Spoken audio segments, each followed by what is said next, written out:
Hello, everybody, and welcome to the Conscious Cruiser. I'm Chet from Sea Lake Journeys. With me today, as usual, is Elisa from Elisa's Adventures in Cruising, Scott from Controversial Cruising, and today we're going to be talking about the know before you go approach to onboard activities that you can participate in. And we're going to talk all about that right after this.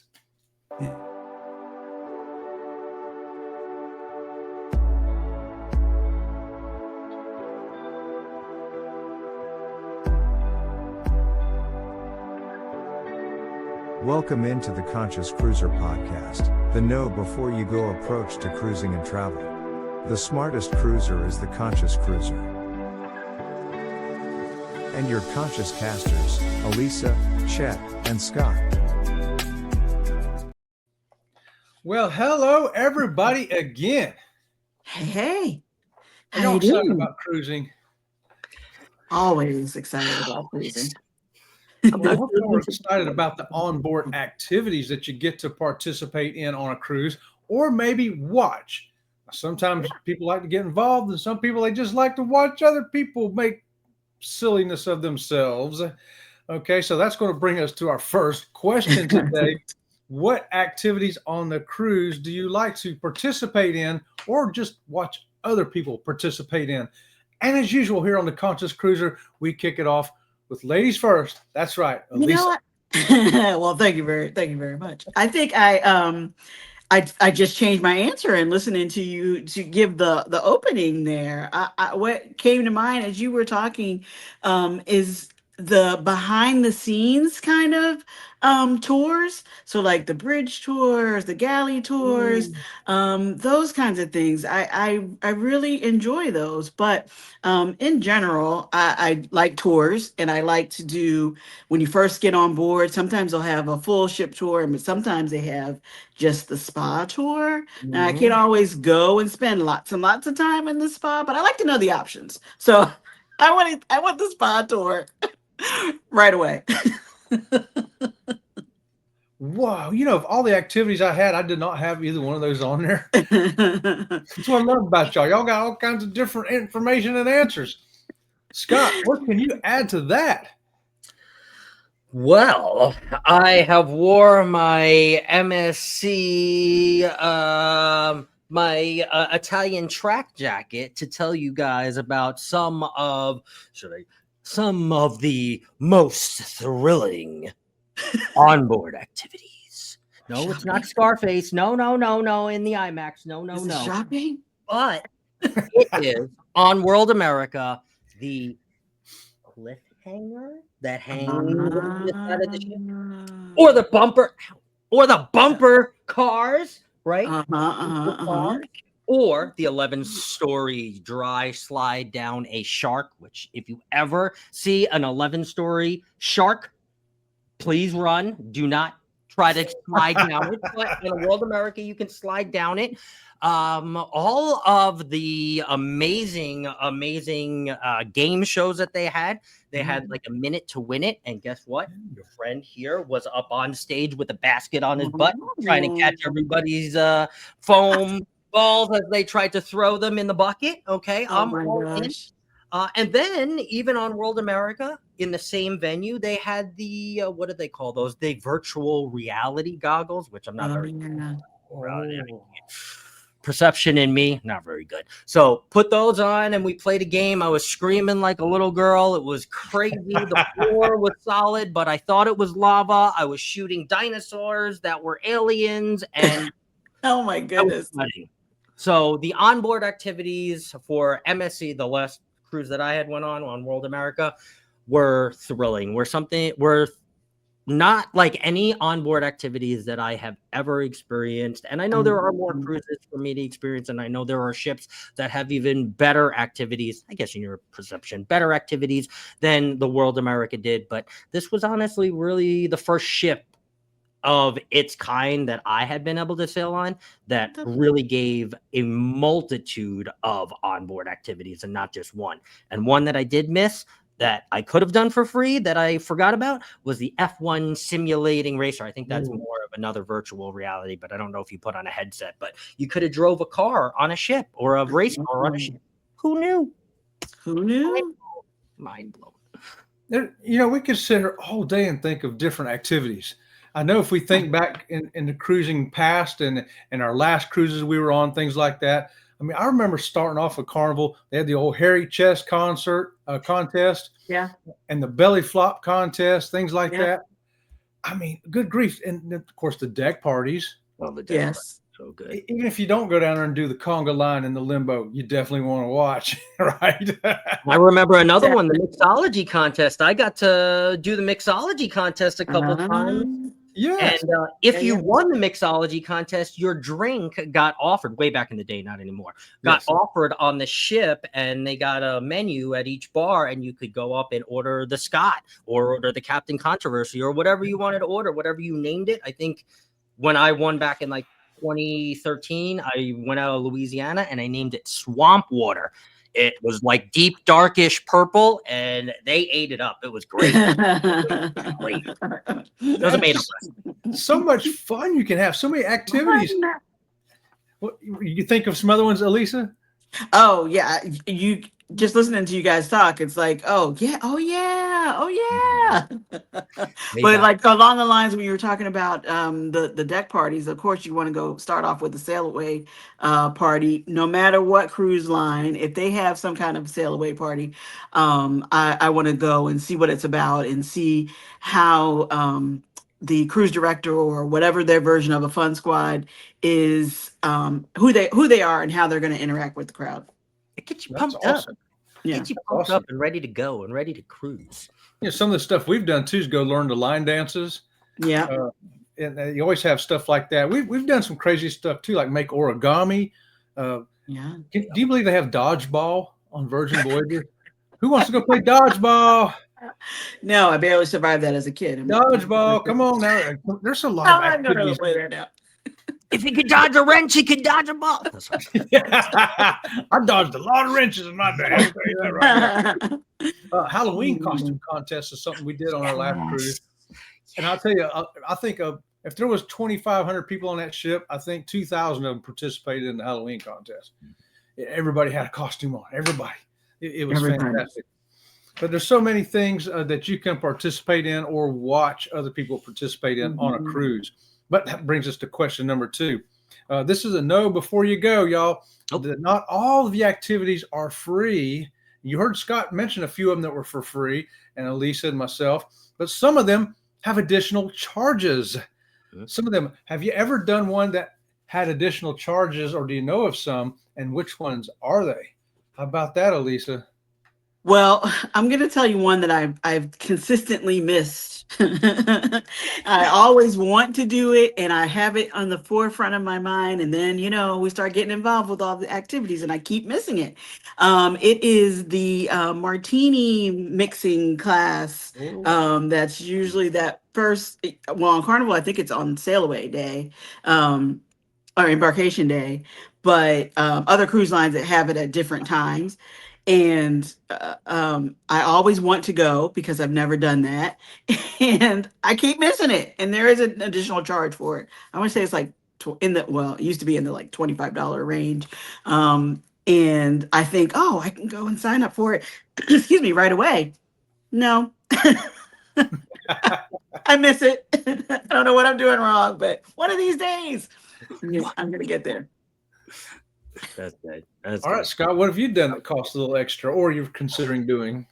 So I'll hop off MSC for a little bit and I'll hop back on Carnival. So one of my favorite, and this is for my drinkers, but even if you don't drink, I still think it's a nice experience. And we did share this experience with people that didn't drink. I think there were only 1 or 2, but the brewery tour on the larger XL class ships. So it is a really cool thing to see how the beer is made on the ship, how it's kept on the ship. And then at the end, you get a nice tasting, a flight. And let's just say they are very generous with their tastings. You also get a mug that you get to take home, and you get a coupon for a free pint elsewhere. Well, at that bar, but at another time other than that tasting and that beer that beer flight. So I think that is well worth. I think it was $49.99. I don't know if it went up by now. I do know that it was a little bit more if you booked it on the ship. We had booked it before the ship. This was my friend Richard from No Pants Profits. We both did this, and it was an amazing experience. It was an experience that I would definitely do again. And if I was going to double, because I always love giving double answers here, Carnival, if you steal my answer, or any other cruise company, if you steal my answer, I want a 1.3% royalty, because damn, this is a good idea. Taking the brewery tour or the tasting, if you could take a tour and a tasting of each specialty restaurant, like the tour of specialty, right? And you just have like one thing, like you don't have to go crazy restaurant. You just make like a pork pot sticker. God, that was a tongue twister, right? And you just give one out, and we get to tour the restaurant, see what it looks like, and then we move on. It's kind of like bar hopping, but it's specialty dining hopping, and no one else is in there. You're not doing it when it's restaurant time. You're doing it off hours, right? Or with a group of 15 people max. Make it really scarce. Charge accordingly for everybody's labor and everything. And market that as like a specialty package, 1.3%. And I have it on record because this is live. But I think that would be a great onboard activity. And Chet, if they did that, every single time I would sign up. Every single time. They would know me by name. Like, oh, this guy again. I think I'd probably sign up for that too. And I think it's a pretty generous offer out there for y'all cruise lines. Just remember to make your checks payable to the Conscious Cruiser. Right. Yes. Here at the Conscious Cruiser. And you can even get a sponsorship on our podcast if you want. Okay. Bring us on. We'll be their first tasters. How about that? Yeah. And the next cruise I think we'll be on together, we'll talk about in a few minutes. But there are some other options that maybe you want to spend some money on for some extra activities. Maybe you like bingo, you know, or maybe you like the Carnival kitchen, go in there and cook your own food. Costs a little extra, but my goodness, is it worth it? What a great setup they've got there on Carnival. Bolt roller coaster is another example. Cost you a little extra, but it's an activity that I think is worth it for a fun experience that you can have on a cruise ship. However, I do have to say, the Bolt roller coaster is like the McDonald's ice cream machine. You never know if it's working. You go up there and it's like, oh, no, it's not working today. Oh, it's raining today. Oh, it's working today. No, it's not working today. It's working next Tuesday. Well, I got lucky. It worked for me. It worked for me. Other cruise lines have similar experiences. Royal often has, sometimes the North Star is running and sometimes it isn't. So, same kind of thing. But yeah, when you're ready for it, when you're looking for it, it's disappointing. Take like $15. They're like, nope, it's closed today. Okay, how about 20? 25. Just press the button. My favorite excursion, though, to do across many cruise lines that I always do and pay for is the wine tasting, sort of like the brewery you're talking about, Scott. You go in there and they set you out, 4, 6, 8, 11 wines, whatever they're going to do. And sometimes they'll have stuff to pair it up with. It's just a fun experience. It's really fun by the time you've got to that 5th or 6th glass. It's super fun, but it's worth doing something a little different on your cruise that you don't necessarily going to do at home. And it's usually not that much of a cost. They vary between $12 and $50, depending on how many wines and the quality of wines and if they have pairing. But it's something I recommend doing. And if you're ever on a ship with Sea Lake Journeys and they've got it, we're going to go. So come on and join us. That's awesome. Is it usually in the steakhouse? Is that where they usually have the sometimes setting? A main dining room, or sometimes on NCL they had it at the French restaurant. So it can be anywhere. It can be anywhere. They kind of look and see how many people they're going to have and decide where they're going to have it. Princess has to have it in the dining room because they have a lot of people, so they need a big venue for food. So they have to use a main dining room. But other ships have used smaller venues like the restaurants. Yeah, that's like afternoon tea. I like doing that. Excuse me, too.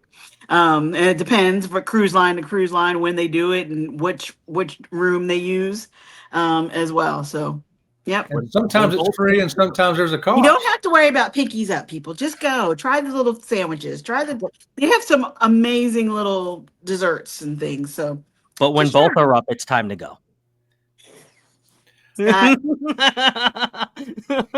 And don't dip your scone in the tea like I did. I got in trouble. Oh, Would you you did a full dunk? Boom. Yeah. Yeah. I didn't know. I dumped my cookies in milk. Why can't I dump my scone in my tea? Well, I found out why you can't. You ain't supposed to do that. The things you can learn right here at the Conscious Cruiser, y'all. Actually, that's tip there. Don't dip your scone in the tea. Nobody thought we were going to talk about that today. Nobody. I didn't even know we were talking about that. Did not have that on my bingo card, folks. Well, speaking of that group cruise that we're all going to get on together, hopefully next April, the three of us, we can do a Conscious Cruiser live or maybe two from the ABC cruise. And we've got something here to show you that get you interested in it. The ABC's and You Group Cruise 2026 is the cruise you have been waiting for. Don't miss this opportunity to set sail on the magnificent Carnival Horizon for an epic 8-day sailing from Miami to the beautiful ABC Islands. After 2 amazing sea days, you will arrive at the island of Aruba where you can see the California Lighthouse or just take in the scenery. The next stop is Bonaire with its picturesque pink salt flats and amazing beaches. And then the last port of call is Curacao, where you can take a panoramic island tour or just take in the sights. 2 more sea days wrap up this cruise, and you will have plenty of time to hang out at the Pig and Anchor Bar, the Havana Bar, or the Ocean Plaza. There is so much to do on the horizon, and this is why it is a favorite among many. Contact Bruce at Ocean Travel or Felicia at Syrup City Travel today for more details and booking information for this amazing group cruise. We'll see you on board. See you on board. We hope to see you all on board. It's going to be fun. I'll beat you there, Chet. We're going to have some nose masks for you guys too. You see me do it on the Norwegian Breakaway, the nose mask. Oh my! I'm going to be bringing those. So thanks to Lori Barber for those, and yeah, they're going to be there with us. I just have to book it. I might just have to book it. Contact Bruce. All right, so hey, we're on to question number 3, y'all. You ready for this? Mm-hmm. What's an activity on a cruise ship that you maybe haven't tried yet, but you want to, or maybe you did it a long time ago and you're ready to do it again? What are you looking for? Maybe on your next cruise or cruise later, an activity that you've got to do. Activity that you want to do. It has to be on the ship itself, or just a part of the. Not necessarily. No, maybe you got an activity off the ship you want to do. We can throw that on there. Okay, well, I keep trying to get on the Up and Away Perfect Day Coco Cay when I travel on Royal, and it seems like the very first time slot, it goes up without a hitch. The second one, which I want to say is maybe around 10 o'clock in the morning, there's always a wind issue, and I haven't been able to go up because that's the time that I booked, so I wouldn't have to rush off the ship. So I'm still trying to get on Up and Away, and if anybody has been on it and loved it or didn't love it, let me know. I have. Hello. I've been on it. Other than Chet. I know you have. I know you have. Is it worth me still trying, or should I just let it go? Absolutely. If I go to Coco Cay again, I'm booking it. Yeah. Guarantee you. Yep. Scott, what have you got? Some activity that you got to do. Maybe you've done it before. Maybe you haven't. One of the most fun activities that I had done on board was going on stage for Family Feud. So for Carnival, they play the Family Feud game show. You do have to audition a day or 2 before. And then you have a second audition, actually. And then if you make the second audition, then you get to be on the final stage, and then everybody comes. But I really had a lot of enjoyment in participating. As you guys know, a lot of the times I am a host of a trivia or a game show. So it was really awesome to participate. It wasn't with family members. They let you do it with friends or whatever. They let you do it with random people, too, to tell you the truth. Right. And you just make up, oh, this is, Grandma Nanny. And then you just make like a whole thing, and it's just like, it's all fun, but you still play the Family Feud. I believe, did we win? I think we won. Yeah, we did win. We did. So we ended up winning, and that was just a lot of fun. We did not the same group, but I had went on with a different set of individuals, and we tried later to get on the Family Feud on a different cruise, and we were not chosen. So if I were to pick another activity, I think making it all the way to the finals and to that final show and doing it again, Keep trying. I would do it again. Yeah. Oh, if they have that on the horizon, we've got to do it, y'all. We've got to do it. I would do that in a heartbeat. Well, it took us like 40 cruises before we finally were able to get on the Love and Marriage show. We tried to get on it every time. I did everything to get on that, and it, like you say, Scott, was fantastic. Yeah. We won, of course, because together for 40 years, we know each other. We don't know. Yeah. Read each other's mind. But I'll tell you, there's one thing though I haven't been able to do now in 10 years that I would love to do again. As silly as it may seem to y'all, the ropes course. I used to love to do the ropes course, and I just can't do it no more. For you on Spotify, I'm holding up a prosthetic leg. So it's not going to happen anymore. I won't do that. They say no, right? They say no. And even really, I would have to say no too, because the pressure, the way it would go on the prosthetic is just not a smart idea. Sometimes you got to let your common sense overrule your 10-year-old want to. Because I want to be bad. But it's great activities. Great activities, y'all. I'm impressed with the stuff y'all came up with. I really am. It's fantastic. Everything y'all want to do, I want to do. Yes. Even if I'm working there, at least I want to do it again. We want to do it. Cruise together. We got to cruise together. I think we'd make a bang up team on the game show, us as a team. Yep. I don't know who we get. How many members you got to have? 4 or 5 on that, Scott? 5? What other 2 people could we recruit for that? Well, Robin. Robin from Sea Lake Journeys, yes. Oh, obviously. Right. Obviously. Elisa would be going with somebody, maybe Erica, right? Maybe. I don't know. You know, we can't pin her down. You can't pin her down. Well, we get Sensei Rabbit. We'll put Sensei Rabbit up there. Yeah, that's our number. Okay, well, we'll work it out. We will work it out. Hey, the time we got on, we got to pull a random granny. She was just walking on by, and we're like, we're looking for a 5th. She's like, I'll do it. We're like, we love you. She came in and she was the 5th. Yeah.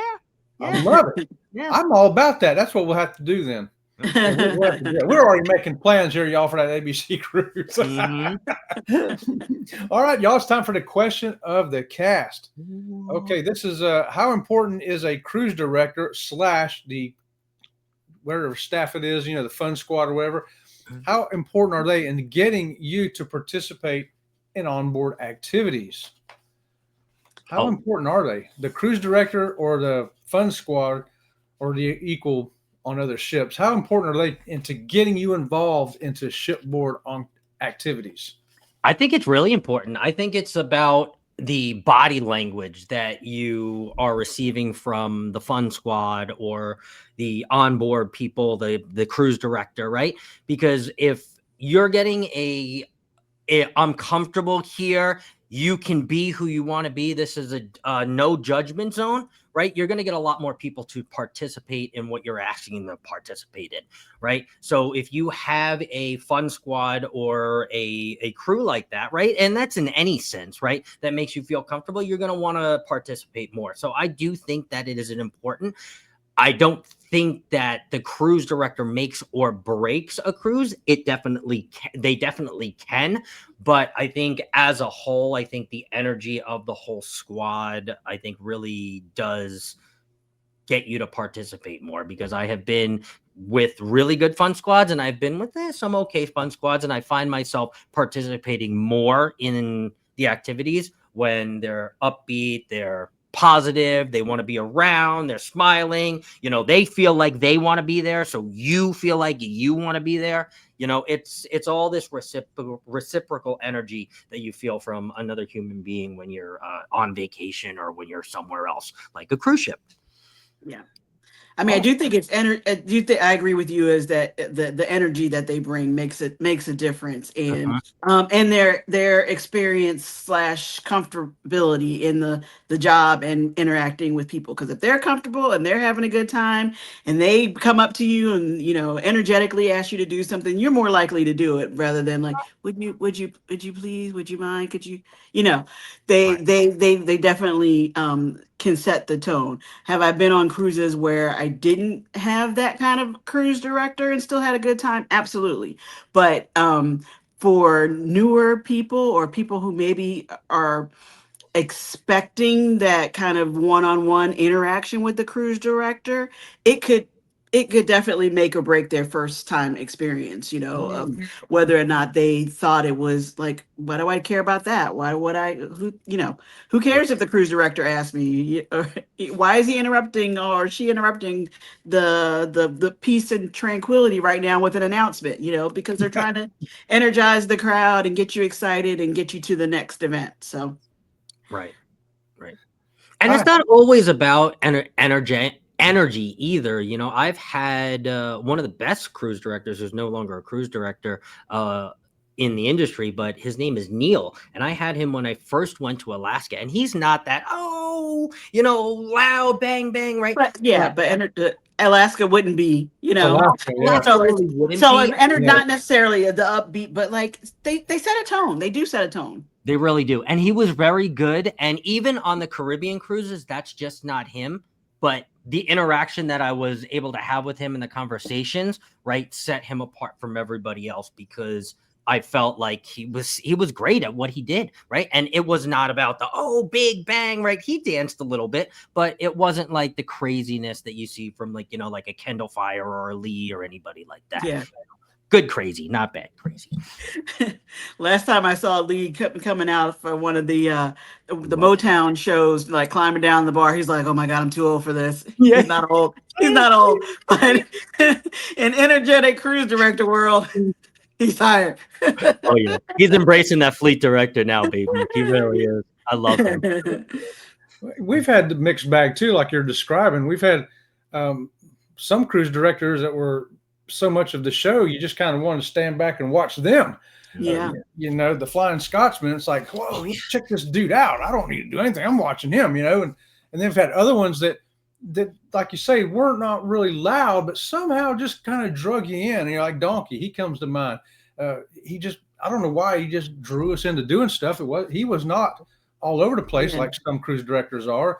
And some of them just have a natural, friendly personality, and they're going around and they're like, literally greeting everybody. I mean, 1,000 people. I'm like, how is she doing that? I was just amazed. And then you just want to participate because they're personal connection kind of thing, but they all have different styles and they all have their ways of doing their job where they're at. And I do definitely believe they matter as far as getting people involved. Yes. I do think there is a connection there, and some people prefer one style over another. I guess I kind of like seeing them all. I like seeing all their styles. Mm-hmm. But I can honestly tell you, other than 4, I could probably think of 4 cruise directors' names off the top of my head. Other than that, I couldn't tell you who they were. Right. And yet it does not affect whether or not I participated. I may have still been just as participatory because that's my nature anyway. But but to get involved out there and everything, but I think they have a key to bringing the success to the ship with who they are, who their dynamic is. And I don't know, we've ran into some really good ones. They had a good one here on Virgin. They don't even have a director of a cruise director. They just have a couple of people they put in charge of activities. And we ran into one that was really just super, super nice and got us involved in doing stuff that I normally wouldn't have done. Right. I just wouldn't have done it, All right, guys. Hey, we're going to run out of time here, but I think we had a pretty good topic today. Cruise activities that you can participate in if you so choose. You may have to pay for some of them. Most of them are free. And think about that next time you're going on your cruise. Maybe go check out who your cruise director is, who your other people that are leading the activities are. Get to know some of them and see what kind of fun things you can do on or off the ship, like at Coco Cay. Absolutely. And share in the comments too your favorite onboard activities, whether you're listening on Spotify or you're listening right here on YouTube. Put it in the comments too.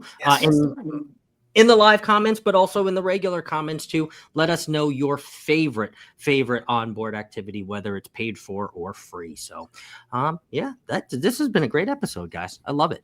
If you got ideas for an episode, also put them in the chat. Say, hey, why don't you guys talk about this? Or I've got questions about that.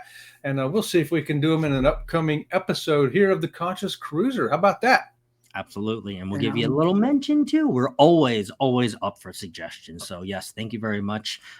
Thank you very much, everybody. And thanks so much for coming back for the second episode on the Conscious Cruiser page. And we really appreciate it. We're having a good time. We want to keep building, growing this channel. So thumbs up, sub up, and check us out on Spotify too. And tell all your friends. Tell people you like, people you don't like, people you know, people you don't know. Just tell everybody. And right. So on behalf of Scott from Controversial Cruising, Elisa from Elisa's Adventures in Cruising, I'm Chet from Sea Lake Journeys, and we are the Conscious Cruiser. And until next time, we'll be thinking about you. And we'll see you guys later. And if you go on over to Go Live Together, Jeremy, Cheryl, and Eddie, and the rest of the crew, let them know that we sent you over with a little conscious raid. We'll see you guys next week. Bye. Bye.